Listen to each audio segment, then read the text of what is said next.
ایک پرابلم ہمیشہ رہا ہے، جتنے بھی انبیاء کرام دنیا میں آئے ان کی امتوں کو اپنے انبیاء سے ہمیشہ ایک پرابلم رہا، کیا؟ کہ تم نبی نہیں ہو سکتے اس لیے کہ تم بشر ہو۔ اصحاب یاسین کو دیکھو، وہ گئے تو انہوں نے کہا تم لوگ کون ہو؟ بولے نبی ہیں۔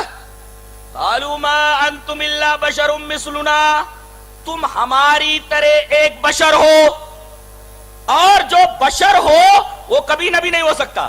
اور آج کیا کہتے؟ پہلے کیا بولتے تھے؟ بشر ہے اس وجہ سے نبی نہیں ہو سکتا، اور آج کیا کہتے ہیں؟ نبی ہے اس لیے بشر نہیں ہو سکتا۔ دونوں عقیدوں کے درمیان ایک چیز قدر مشترک ہے، وہ یہ کہ نبی کوئی سپر نیچرل ہونا چاہیے، نیچرل نہیں ہونا چاہیے۔ اللہ فرما رہا ہے نیچرل ہوتا ہے، نبی جو ہوتا ہے انسان ہوتا ہے، سپر نیچرل نہیں ہوتا۔ اور تمام انبیاء کرام کے تعلق سے ان کی امتوں کا یہی پرابلم رہا ہے، وہ ان کا عقیدہ یہ تھا کہ نبی کو سپر نیچرل ہونا چاہیے۔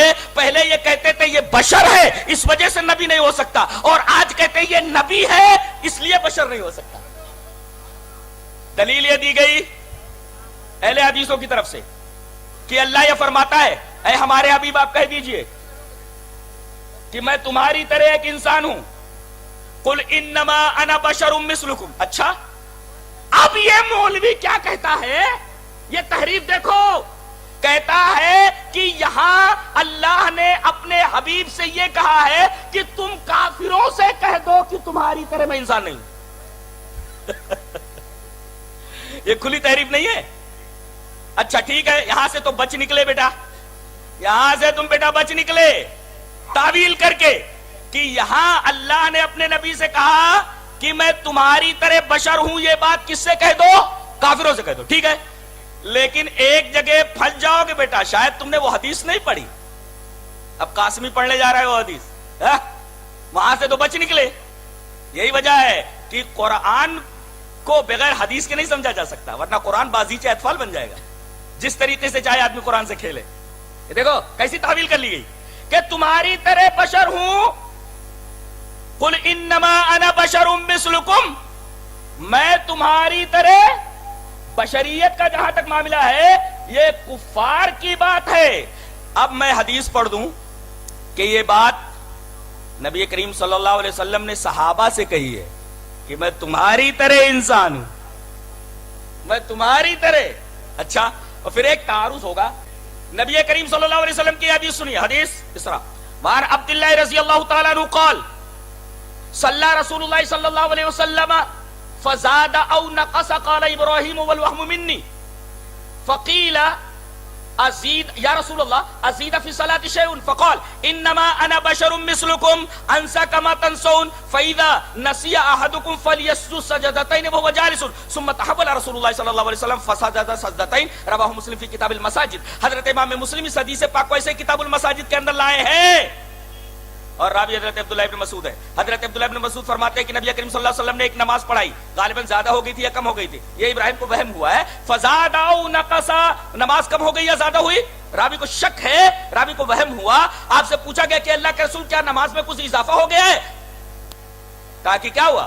کہا کہ اللہ کے رسول آپ نے 4 رکعت لگتا ہے 5 رکعت پڑھا دیے۔ کہا نہیں، انما انا بشر مثلکم، مخاطب صحابہ ہیں، میں تمہاری طرح ایک انسان ہوں، تمہاری طرح میں بھولتا ہوں جیسے تم بھولتے ہو۔ یا بشریت کا خاصہ بتایا گیا، جیسے انسان بھولتا ہے ویسے نبی بھی بھولتا ہے۔ دیکھو یا انسا کما تنسون، اور تم میں سے کوئی اگر بھول جائے تو بیٹھ کر کے 2 سجدے کر لے پھر سلام پھیر دے، اور نبی نے ایسا ہی کیا۔ دیکھیے یہاں نبی کریم صلی اللہ علیہ وسلم نے صحابہ کرام سے یہ کہا کہ میں تمہاری طرح انسان ہوں، لہذا کوئی تعویل اور چلنے والی نہیں ہے۔ ایک اعتراض بندے نے یہ کیا کہ نبی کریم صلی اللہ علیہ وسلم نے کہا ایکم مثلی، اے میرے صحابہ کیا تم لوگ میرے مثل ہو؟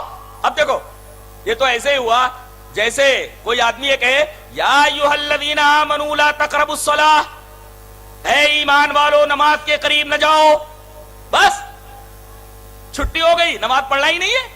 ارے آگے پڑھ کیا ہے؟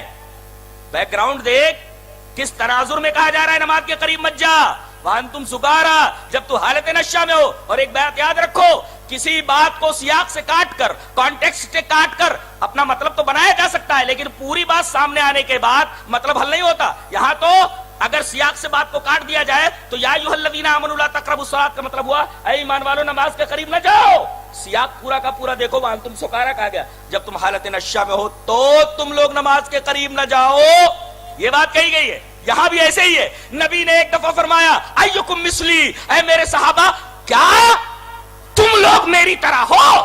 تو بظاہر ایسا لگتا ہے جیسے انما انا بشر مثلکم سے یہ حدیث ٹکرا رہی ہے, اور عجیب بات تو یہ ہے کہ یہ روایت بخاری شریف کی ہے. اے میرے صحابہ کیا تم میری طرح ہو, اس کا مطلب تم میری طرح نہیں ہو. اب اس کو سیاق سے کاٹ کر مولوی نے اپنا مطلب حل کر لیا, اپنا الو سیدھا کر لیا, لیکن الو سیدھا نہیں ہوا. الو سیدھا نہیں ہوا. سیدھا کیسے ہوا میں پھر ٹیڑھا کر دے رہا ہوں. نبی کریم صلی اللہ علیہ وسلم نے ایک دفعہ فرمایا کہ دیکھو تم لوگ صوم وصال مت رکھو, یہ پس منظر ہے اس کا. صوم وصال کا مطلب کیا؟ کنٹینیو, بغیر بیچ میں گیپ کیے روزہ رکھتے رہنا, یہ صوم وصال ہے, یہ حرام ہے, جائز نہیں ہے. آج روزہ رکھا, کل ایسے پرسوں روزہ رکھتا رہے, روزہ رکھتا روزہ رکھتا. صوم داؤدی کا حکم آپ نے دیا ہے کہ آدمی ایک دن چھوڑ دے ایک دن روزہ رکھے, ایک دن چھوڑ دے ایک دن روزہ, کنٹینیوس روزہ نہ رکھے رمضان کے علاوہ, مسلسل کئی مہینوں تک وغیرہ. اس کو صوم وصال کہتے. تو نبی کریم صلی اللہ علیہ وسلم نے فرمایا کہ تم لوگ صوم وصال نہ رکھو, کنٹینیو روزہ مت رکھو. تو صحابہ کرام نے پوچھا فَإِنَّكَ تُوَاصِلُ, اے اللہ کے رسول آپ تو صوم وصال رکھتے, مسلسل روزے رکھتے چلے جاتے, بیچ میں آپ گیپ نہیں کرتے, اور اس کے لیے ہمیں منع کر رہے ہو. تب نبی کریم صلی اللہ علیہ وسلم نے فرمایا ایکم مثلی, کیا تم میری طرح ہو؟ میرا رب مجھے کھلاتا ہے, میرا رب مجھے پلاتا ہے. یہ دیکھیے یہ نبی کا خاصہ بیان کیا گیا ہے, یہ نہیں کہا گیا, یہ خصوصیت ہے نبی کی, اس خصوصیت میں کوئی شریک نہیں ہے. جہاں تک بشریت کی بات ہے, بشریت میں سب شریک ہے, یہاں خصوصیت کے اندر شرکت کی بات کہی جا رہی ہے. کیسا اس نے اپنا الو سیدھا کرنے کی کوشش کی, اور کیسا میں نے اس کی چونچ پکڑ لی ہے.